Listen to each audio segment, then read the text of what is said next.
మరి ఈ సమయంలో ఫ్యామిలీ ప్రేయర్ టైంని ప్రారంభిద్దాం. అందరూ కళ్ళు మూసుకున్నట్లయితే ప్రార్థన చేద్దాం. పరిశుద్ధుడా పరిశుద్ధుడా, ఆశ్చర్యకరుడు, ఆలోచనకర్త, ఆత్మస్వరూపి, ఆదరణకర్త, నిత్యుడగు తండ్రి, సమాధానకర్త, గదిపతి, ప్రేమమేడ, మరి బుధవారం ప్రభు సాయంకాలపు వేళ నీ పాదాల చెంత చేరి ప్రభు ఈ విధంగా పాటలు పాడుతూ మీ నామాన్ని గొప్ప చేసే భాగ్యాన్ని, వాక్యాన్ని చెప్పుచుండగా ప్రతి ఒక్కరికి వినే చెవులు, గ్రహించే మనస్సు అనుగ్రహింపచేయండి.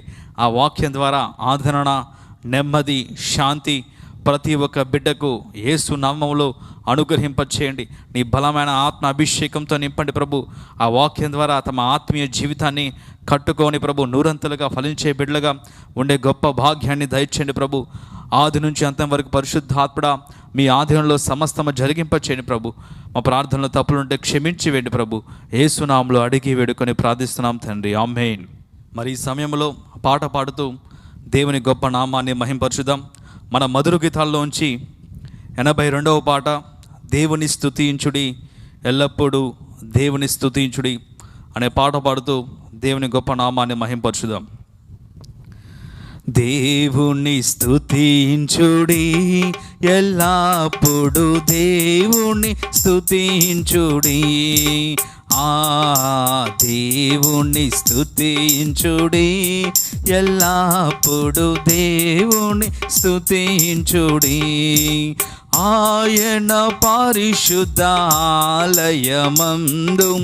ఆయన పరిశుద్ధాలయమందు, ఆయన సన్నిధిలో, ఆయన సన్నిధిలో ఎల్లప్పుడు దేవుని స్తుతించుడి, దేవుని స్తుతించుడి, ఎల్లప్పుడు దేవుని స్తుతించుడి. ఆయన బలమును ప్రసిద్ధి చేయు, ఆయన బలమును ప్రసిద్ధి చేయు, ఆకాశ విశలమందు, ఆకాశ విశలమందు ఎల్లప్పుడు దేవుని స్తుతించుడి, దేవుని స్తుతించుడి, ఎల్లప్పుడు దేవుని స్తుతించుడి. ఆయన పరక్రమ కార్యముల్ బాటి, ఆయన పరక్రమ కార్యముల్ బాటి, ఆయన ప్రభావమును, ఆయన ప్రభావమును ఎల్లప్పుడు దేవుని స్తుతించుడి, దేవుని స్తుతించుడి, ఎల్లప్పుడు దేవుని స్తుతించుడి. భూరాధ్వనితో ఆయనను స్తుతించుడి, భూరాధ్వనితో ఆయనను స్తుతించుడి, స్వరమండలములతో, స్వరమండలములతో ఎల్లప్పుడు దేవుని స్తుతించుడి, దేవుని స్తుతించుడి, ఎల్లప్పుడు దేవుని స్తుతించుడి. సన్నాతంతుల సితారతోను, సన్నాతంతుల సితారతోను, చక్కని స్వరములతో, చక్కని స్వరములతో ఎల్లప్పుడు దేవుని స్తుతించుడి, దేవుని స్తుతించుడి, ఎల్లప్పుడు దేవుని స్తుతించుడి. తంబురతోను నాట్యముతోను, తంబురతోను నాట్యముతోను, తంతి వజములతో, తంతి వజములతో ఎల్లప్పుడు దేవుని స్తుతించుడి, దేవుని స్తుతించుడి, ఎల్లప్పుడు దేవుని స్తుతించుడి. పిల్లన గ్రోవుల చల్లగనోది, పిల్లన గ్రోవుల చల్లగనోది, ఎల్ల ప్రజలు చేరి ఎల్ల ప్రజలు చేరి ఎల్లప్పుడు దేవుని స్తుతించుడి. దేవుని స్తుతించుడి, ఎల్లప్పుడు దేవుని స్తుతించుడి. మృగుతలములతో ఆయనను స్తుతించుడి, మృగుతలములతో ఆయనను స్తుతించుడి. గంభీర తాళముతో గంభీర తాళముతో ఎల్లప్పుడు దేవుని స్తుతించుడి. దేవుని స్తుతించుడి, ఎల్లప్పుడు దేవుని స్తుతించుడి. సకల ప్రాణులు యెహోవాను స్తుతించుడి, సకల ప్రాణులు యెహోవాను స్తుతించుడి. హల్లెలూయా ఆమేన్, హల్లెలూయా ఆమేన్. ఎల్లప్పుడు దేవుని స్తుతించుడి, దేవుని స్తుతించుడి, ఎల్లప్పుడు దేవుని స్తుతించుడి. దేవుని నామానికి స్తోత్రం కలుగునుగాక. మరి బుధవారం ఫ్యామిలీ ప్రేయర్ టైంలో వాక్యం వింటున్న ప్రతి ఒక్కరికి నా ప్రత్యేక వందనాలు తెలియజేస్తున్నాను. ఈరోజు మరి 4వ సంఘమైన తుయతైర గురించి ధ్యానించుదాం. ఇది ప్రకటన గ్రంథము 2వ అధ్యాయము 18 నుంచి 29 వచనాల వరకు ఉన్నట్లుగా మనం గమనించగలం. ఈ సంఘము పట్టుత్వం లేని సంఘము, శ్రద్ధ లేని సంఘము, బాధ్యత లేని సంఘము, నిగ్రహము లేని సంఘముగా కనబడుతూ ఉంది. వ్యక్తిగతంగా మనం జ్ఞాపకం చేసుకుంటే మన జీవితాల్లో కూడా మనకి పట్టుత్వం అనేది చాలా ప్రాముఖ్యమైనది. ఎందుకంటే బైబిల్ సెలవిస్తూ ఉంది, పట్టుదల కలిగి ప్రార్థన చేడు అని బైబిల్ సెలవిస్తూ ఉంది. కనుక ఒక అంశం కోసం మనం ప్రార్థన చేస్తున్నప్పుడు ఎంతో పట్టుదలగా ప్రార్థన చేయాలి. చాలామంది ఏం చేస్తుంటారంటే ఒక అంశం కోసం ప్రార్థన చేస్తున్నప్పుడు 1 నెల 2 నెలలు చేసి గింతేలే అని చెప్పేసి ఆ అంశాన్ని వదిలేస్తూ ఉంటారు. అలా కాకుండా మనం పట్టుదలతో ఆ సమస్య తీరేదాకా ఎప్పుడైతే మన పట్టుదలతో ప్రార్థన చేస్తామో పరిశుద్ధాత్మని కార్యము మన జీవితంలో జరుగుతుంది. కనుక దేవుడు మనలో ఉన్న పట్టుదలను చూస్తాడు. ఏ అంశం కానీ నువ్వు ప్రారంభించిన తర్వాత విశ్వాసం కోల్పోకుండా, నిరీక్షణ కోల్పోకుండా ఎప్పుడైతే పట్టుదలతో ప్రార్థన చేస్తావో సమస్తానిపై విజయాన్ని అనుగ్రహింపచేసి నీ జీవితంలో దేవుడు గొప్ప కార్యాన్ని చేయడానికి సిద్ధంగా ఉన్నాడు. కనుక ఈరోజు మీ వ్యక్తిగత జీవితాల్లో మరి తుయతైర సంఘంలో ఏ విధంగా అయితే పట్టుత్వం లేదో అలా కాకుండా ప్రతి ఒక్కళ్ళు పట్టుదల కలిగి ప్రార్థన చేస్తూ పరిశుద్ధాత్మ శక్తిని పొందుకొని మీ జీవితంలో ముందుకు వెళ్ళవలసిందిగా ప్రభువు పేరట మనవి చేస్తూ ఉన్నాం. ఆ తర్వాత జ్ఞాపకం చేసుకుంటే శ్రద్ధ లేని సంఘముగా కనబడుతూ ఉంది. చాలామందికి ఆత్మ సంబంధమైన శ్రద్ధ ఉండదు. అందుకే బైబిల్ సెలవిస్తూ ఉంది. సామెతల గ్రంథము 10వ అధ్యాయము 4వ వచనంలో, మీ బైబిల్ తెరవండి. సామెతల గ్రంథము 10వ అధ్యాయము 4వ వచనము. ఇక్కడ బైబిల్ సెలవిస్తూ ఉంది, బద్ధకముగా పనిచేయవాడు దరిద్రుడగును, శ్రద్ధ గలవాడు ఐశ్వర్యవంతుడగును. చూసారా, బద్ధకముగా పనిచేస్తే దరిద్రత నీ దగ్గరకు వస్తుంది, నువ్వు దరిద్రుడు అవుతావు. శ్రద్ధ గలవాడు ఐశ్వర్యవంతుడగును. ఎప్పుడైతే ఆత్మ సంబంధమైన విషయాల్లో మనం శ్రద్ధ కలిగి మన జీవితాన్ని ముందు కొనసాగిస్తూ ఉంటామో డెఫినెట్గా ఆత్మ సంబంధంగా అలాగే లోక సంబంధంగా దేవుడు మనల్ని ఐశ్వర్యవంతులుగా చేస్తాడు. దేవుని ఎడలా, దేవుని పని ఎడలా, ప్రార్థన ఎడలా, వాక్యం ఎడలా ఆచారంగా కాకుండా శ్రద్ధ కలిగి ఎప్పుడైతే నువ్వు చేస్తావో దేవుని కార్యాన్ని నీ జీవితంలో నువ్వు చూడటం జరుగుతుంది. 3వదిగా బాధ్యత ఎరుగని సంఘము. బాధ్యత తెలియదు.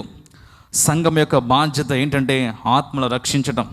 ఎప్పుడైతే ముందు మనం నిలబడి ఆ తర్వాత అనేక ఆత్మల కోసము, ముందుగా కుటుంబ సభ్యుల రక్షణ కోసము, ఆ తర్వాత బంధుమిత్రులు స్నేహితుల రక్షణ కోసము ఎప్పుడైతే మనం ప్రార్థన చేస్తామో దేవుడు మన ప్రార్థన ఆలకింపచేసి మన ద్వారా అనేక ఆత్మలను దేవుడు రక్షిస్తాడు. కనుక జ్ఞాపకం చేసుకోవాలి, మనకి బాధ్యత ఒకటి ఉంది. మనం రక్షించబడటమే కాదు, కానీ మన ద్వారా, మన సాక్ష్యం ద్వారా, మన జీవితం ద్వారా మన కుటుంబ సభ్యుల మధ్య, మన బంధువుల మధ్య దేవుని నామాన్ని మహింపరిచి తద్వారా అనేక ఆత్మలని రక్షించాలని దేవుని ఉద్దేశం. కనుక ఆ బాధ్యతని విస్మరించిన సంఘంగా కనబడుతూ ఉంది. ఈరోజు ఆ జాబితాలో నువ్వు ఉన్నావా? లేకపోతే నీ బాధ్యతని నువ్వు గుర్తెరిగావా? ముందుగా నువ్వు పడిపోయిన స్థితిలోంచి లేచి నిలబడి శ్రేష్టమైన ఆత్మీయ జీవితం కలిగి ఆ తర్వాత ఎప్పుడైతే నీ పరిశుద్ధమైన జీవితాన్ని కొనసాగిస్తూ ఇతరుల ఆత్మల కోసం ప్రార్థన చేస్తావో దేవుడు డెఫినెట్గా ప్రతి ఆత్మను రక్షింపచేసి వాళ్ళని మందిరంలోకి చేర్చే అవకాశము ఉంటుంది. దీని గురించి దానియేలు గ్రంథము 12వ అధ్యాయం తీద్దాం.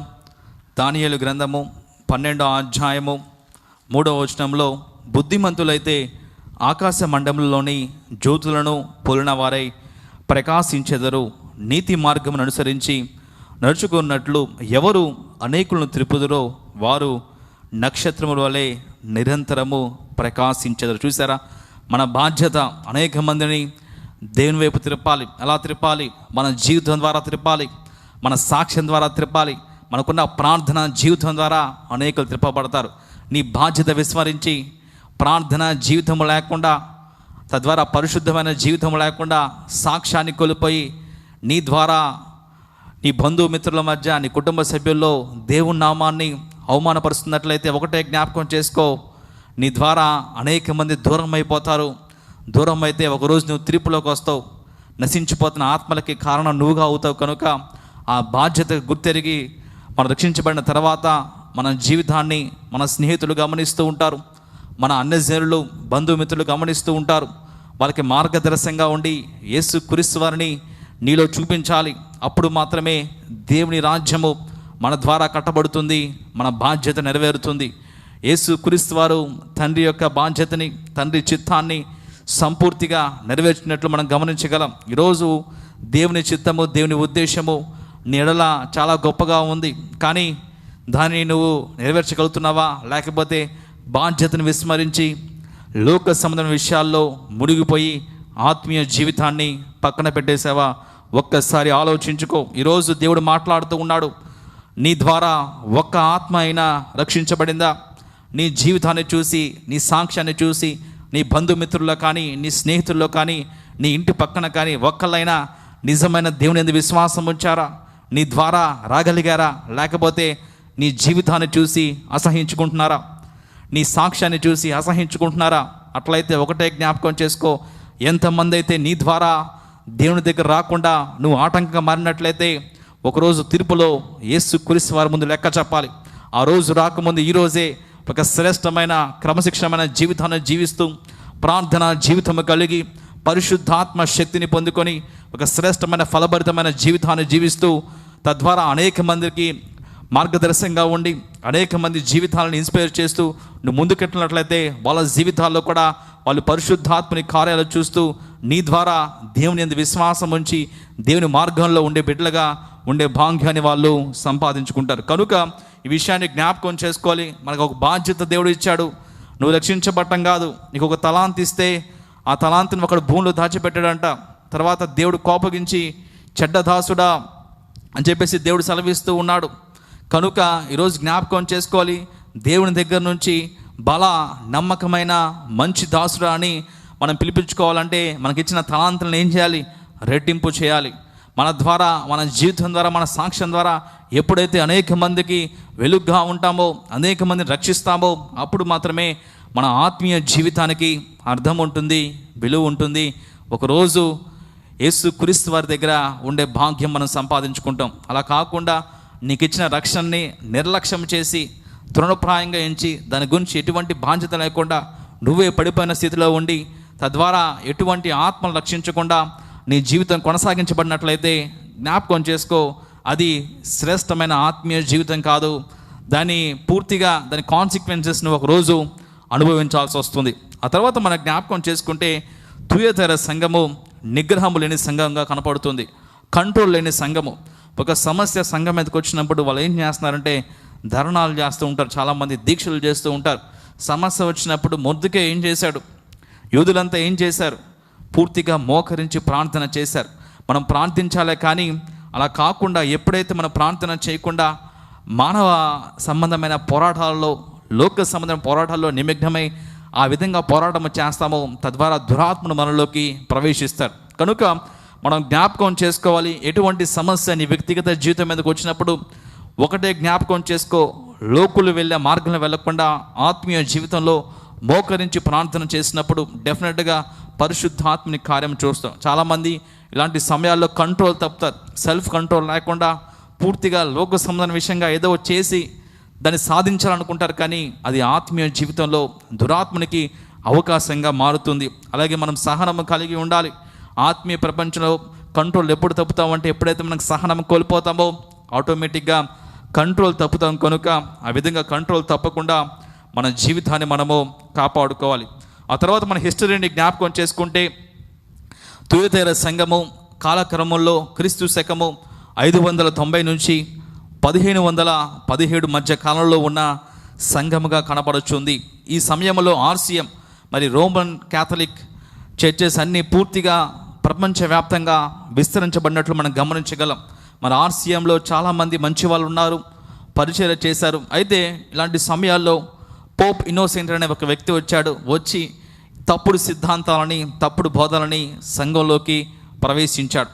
వచ్చి ఏం చేశాడంటే ప్రపంచవ్యాప్తంగా అందరి దగ్గర ఉన్న బైబిళ్ళన్నీ లాక్కున్న తర్వాత బైబిల్ చదవాలంటే ఒక స్థాయి ఉండాలని చెప్పేసి కొంతమంది వారికి బైబిల్ ఇచ్చాడు. వాళ్ళే ఆ బైబిల్ని బోధ చేసేవాళ్ళు. బైబిల్లో ఏముందో మిగతా ప్రపంచానికి అర్థమయ్యేది కాదు, వాళ్ళు చెప్పిందే బైబిల్లో ఉండాలని వాళ్ళు అనుకునేవాళ్ళు. అయితే ఇలాంటి సమయాల్లో తప్పుడు బోధనల్ని ప్రారంభించాడు ఈ పోప్ ఇన్నోసెంట్. ఏమి చేశారంటే ఒక వ్యక్తి పాపం చేస్తే ఆ పాపము పరిహరించబడాలంటే ఆ వ్యక్తి దైవజనుడికి వచ్చి తన పాపాన్ని ఒప్పుకొని ఆ తర్వాత దైవజనుడు ఒక పాప పరిహార పత్రం ఇస్తాడు. దాంట్లో కొంత వెల చెల్లించాలి, కొంత అమౌంట్ కట్టాలి. నువ్వు చేసిన పాపానికి కొంత అమౌంట్ చెప్తాడు. ఆ అమౌంట్ డబ్బులు కట్టినప్పుడు అప్పుడు నీ పాపము పరిహరించబడుతుందని ఆ పోప్ ఇన్నోసెంట్ వ్యక్తి తప్పుడు సిద్ధాంతాలని, తప్పుడు బోధనని సంఘంలోకి చేర్చాడు. ఈ విధంగా చేర్చిన క్రమంలో సంఘం పూర్తిగా కలుషితమైపోయింది. కానీ బైబిల్ సెలవిస్తూ ఉంది, చూడండి, యోహాను రాసిన మొదటి పత్రిక 1వ అధ్యాయము 7వ వచనంలో బైబిల్ సెలవిస్తూ ఉంది, యేసు రక్తము ప్రతి పాపము నుండి మనల్ని పవిత్రులుగా చేయను. చూసారా, బైబిల్ ఏమో యేసు రక్తము ప్రతి పాపము నుండి మనల్ని పవిత్రులుగా చేయమని చెప్తే వాళ్ళు ఏం చేశారంటే తప్పుడు బోధలు చేస్తూ ఆ పాప పరిహార పత్రం ఇస్తే చాలు నీ పాపాలు క్షమించబడతాయని చెప్పారు. ఆ తర్వాత చూస్తే మనము చూడండి, ఇక్కడ 9వ వచనంలో మన పాపములు మనము ఒప్పుకొనిన ఎడల ఆయన నమ్మదగిన వాడును నీతిమంతుని గనుక ఆయన మన పాపములను క్షమించి సమస్త దుర్నీతి నుండి మనల్ని పవిత్రులుగా చేశాను. ఎప్పుడైతే దేవుని దగ్గర మన పాపాలని ఒప్పుకుంటామో ఆయన మన పాపాలు క్షమిస్తాడని బైబిల్ సెలవిస్తూ ఉంటే వీళ్ళు చెప్తారు దైవజనుడికి వెళ్ళి పాపాలు ఒప్పుకోవాలని చెప్తారు. ఈ విధంగా తప్పుడు బోధలతో, తప్పుడు సిద్ధాంతాలతో సంఘమంతా ఆ 1000 సంవత్సరాలు పూర్తిగా కలుషితమైనట్లుగా మనం గమనించగలం. అందుకే ఈ పాట పాడుకుందాం అందరము. తెలుసు మనందరికీ, యేసు నీ రక్తం వల్లనే నీ పాపమంత పోవును, యేసు రక్షకు నీ వల్లనే నీకు రక్షణ మరి కల్గును, యేసు నీ రక్తం వల్లనే నీ పాపమంత పోవును, యేసు రక్షకు నీ వల్లనే నీకు రక్షణ మరి కల్గును. కల్వారి కొండకు కడకేగుచున్నావా, వ్రేలాడి నా ప్రభుని కన్నులారా చూసావా, కల్వారి కొండకు కడకేగుచున్నారా, ప్రేలాడే నా ప్రభుని కన్నులారా చూచారా, తప్పకుండా మీ పాపాలు ఒప్పుకొనుచున్నారా, తప్పకుండా మీ పాపాలు ఒప్పుకొనుచున్నారా. కాచెను తన రక్తమంతా కాలువలై పారెను, కాచెను తన రక్తమంతా కాలువలై పారెను. యేసుని రక్తం వల్లనే నీ పాపమంత పోవును, యేసు రక్షకుని వల్లనే నీకు రక్షణ మరి కలుగును. యేసుని రక్తం వల్లనే నీ పాపమంత పోవును, యేసు రక్షకుని వల్లనే నీకు రక్షణ మరి కలుగును. మరి తప్పుడు సిద్ధాంతాలు సంఘంలోకి ప్రవేశించాయి. మరి గుండు కొట్టడం, కొబ్బరికాయలు కొట్టడం, ఇలా అన్య ఆచారాలన్నీ సంఘంలోకి వచ్చేసినాయి. ఆ 1000 సంవత్సరాల పాటు సంఘము ప్యాగనైజ్డ్ అయింది, పూర్తిగా తప్పుడు బోధలకు గురైంది. అందుకే బైబిల్లో ఒక యేసుక్రీస్తు ఒక మాట చెప్పారు. మార్కు సువార్త 11వ అధ్యాయము 17వ వచనం తీద్దాం. మార్కు సువార్త 11వ అధ్యాయము 17వ వచనంలో, మరియు ఆయన బోధించుచు నా మందిరము సమస్తమైన అన్యజనులకు ప్రార్థనా మందిరము అనబడను అని వ్రాయబడలేదా? అయితే మీరు దానిని దొంగల గుహగా చేసి తిరండి. చూసారా, దేవుని మందిరము చాలా పరిశుద్ధమైనది, రమ్యమైనది, సుందరమైనది, దానిని దొంగల గుహగా చేశారని యేసుక్రీస్తు వారు కోపడుతున్న సందర్భం మనకు కనపడుతూ ఉంది. అదేవిధంగా వీళ్ళు కూడా యేసుక్రీస్తు వారికి కోపం తెప్పించే బిడ్డలుగా ఆనాడు సంఘం ఉన్నట్లు మనం జ్ఞాపకం చేసుకోగలం. అయితే ఫ్రీక్వెంట్గా తోయతేరని అటాక్ చేస్తూ ఉండేవాళ్ళు. అందుకే అక్కడ ఒక మిలిటరీ బేస్ ఉండేది. మిలిటరీ బేస్ కాబట్టి మిలిటరీ వాళ్ళకి ఉపయోగపడే 3 పదాలని ఇక్కడ ఉపయోగించారు. ఫస్ట్ ఇది అగ్నిజ్వాలలు, 2 జనుల మీద అధికారము, 3 ఇనుపదండము. చూద్దాం. ప్రకటన గ్రంథము 2వ అధ్యాయము 18వ వచనము. తోయతేరలో ఉన్న సంఘపు దూతకు ఇలాగు వ్రాయము, అగ్నిజ్వాల వంటి కన్నులను అపరంజిని పోలిన పాదములను గల దేవుని కుమారుడు చెప్పు సంగతులు ఏమనగా, నీ క్రియలను, నీ ప్రేమను, నీ విశ్వాసమును, నీ పరిచర్యను, నీ సహనమును నేను ఎరుగుదును. నీ మొదటి క్రియల కన్నా నీ కడపటి క్రియలు వారు ఎక్కువైనని ఎరుగుదును. ముందు దేవుడు ఆ సంఘాన్ని మెచ్చుకుంటూ ఉన్నాడు. నీ క్రియలు తెలుసు, నీ ప్రేమ తెలుసు, నీ విశ్వాసము తెలుసు, నీ పరిచర్య తెలుసు, నీ సహనము తెలుసు, అన్నిటిని దేవుడు మెచ్చుకుంటూ ఉన్నాడు. ఆ తర్వాత 20వ వచనంలో, అయినను నీ మీద తప్పు ఒకటి నేను మోపవలసి ఉన్నది, ఏమనగా తాను ప్రవక్తినని చెప్పుకొనుచున్న యెజబెలను స్త్రీని నువ్వు ఉండనిచ్చున్నావు. జారత్వము చేయుటకును విగ్రహములకు బలి ఇచ్చిన వాటిని తినుటకును అది నా దాసులకు బోధించుచు వారిని మోసపరచుచున్నది. చూసారా, యెజబెలు గురించి చెప్తూ ఉన్నాడు. యెజబెలు జ్ఞాపకం చేసుకుంటే పాత నిబంధనలో ఆహాబు యొక్క భార్యగా కనపడుతూ ఉంది. బయలు ప్రవక్తలను పోషించిన స్త్రీగా కనపడుతుంది. ఇశ్రాయేలు ప్రవక్తలను చంపింది ఆమె.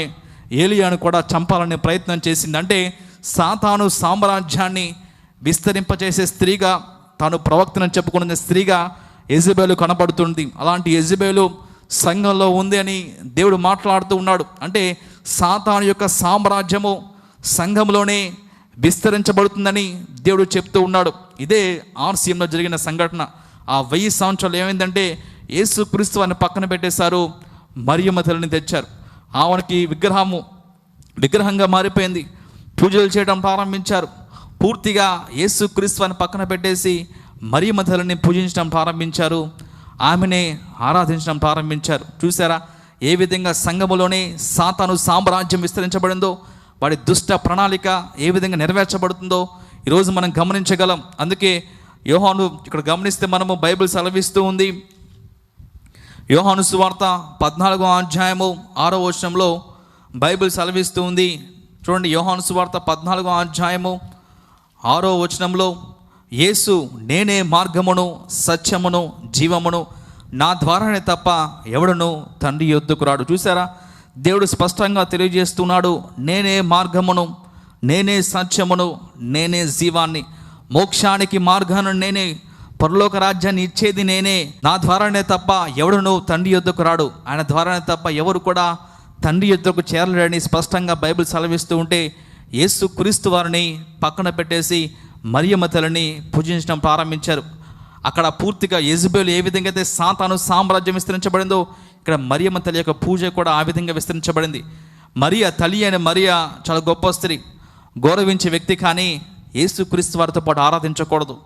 ఆమెకి సముచితమైన స్థానం ఉంది. యేసు క్రీస్తు వారు ఈ భూలోకానికి రావడానికి ఎన్నుకున్న పాత్ర మరియమ్మ తల్లి. ఆమెను గౌరవించాలి, ఒక మంచి భక్తురాలు, కానీ దేవునితో సమానం కాదు, యేసు క్రీస్తు వారితో సమానం కాదు.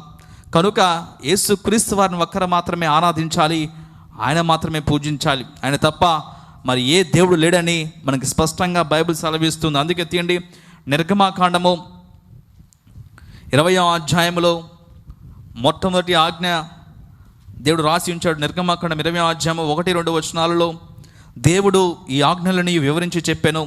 నీ దేవుడైన యెహోవాను నేనే దాసుల గృహమైన ఐగుప్తు దేశంలో నిన్ను వెలుపలకు రప్పించితిని, నేను తప్ప వేరొక దేవుడు నీకు ఉండకూడదు. చూసారా, నేనే దేవుడును, నేను తప్ప వేరొక దేవుడు నీకు ఉండకూడదంటే వీరు వేరే దేవుని తెచ్చి పూజించడం ప్రారంభించారు. యెజబెలు ఒక సాతాను సామ్రాజ్యము సంఘంలోనే విస్తరించబడటం మనం చూస్తాం.